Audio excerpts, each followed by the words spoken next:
Չեք հավատա, բայց ամբողջ գիշեր ես ինքս իմ հետ մտորումների մեջ էի, որ ոնց կարելի է մարդ բազմաթիվ անգամ վրիպումներ անի, վրիպում չէ, վրիպում հայրենիքի հանդեպ մարդկանց զոհելու չի կարելի դա վրիպում համարել,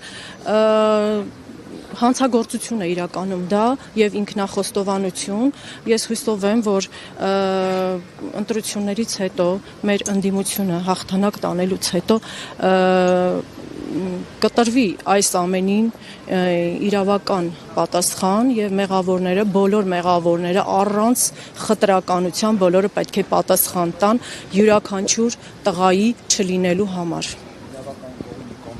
Տիկին Աստված, զգացողությունների հետ կապված ամեն անգամ այդ հայտարարությունները այդ նույնաբովանդակ։ Ես մի, չգիտեմ, ինչ օրինակ բերեմ, երբ որ մարդը ընտանի կենդանի է պահում իր տանը եւ գալիս է մի ժամանակ, որ այդ կենդանին չի լինում, տվյալ մարդը ամբողջ իր կյանքում հիշում է իր կենդանուն,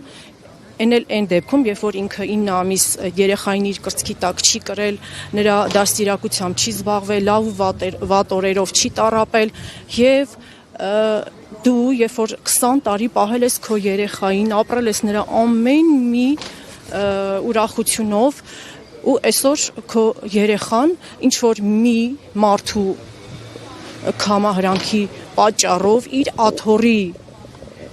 համար տարել եւ զոհել է այսքան տղաների։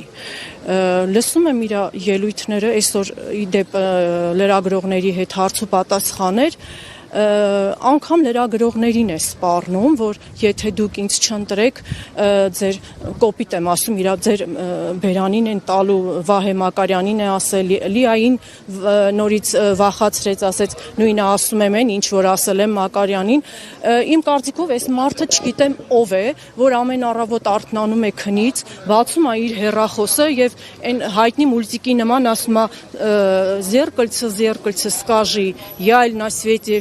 всех милее, всех румянее, белее, բայց ուզում եմ հիասթափեցնել, որ դու դա չես, դու ընդամենը պարտված ղեկավար ես եւ պարտված ղեկավարը, եթե մի տոկոս ինքնասիրություն ունի, ապա նա 20 թվականի նոյեմբերից հետո պետք է հեռանար իր աթոռից տեղը զիջելով ավելի հզոր։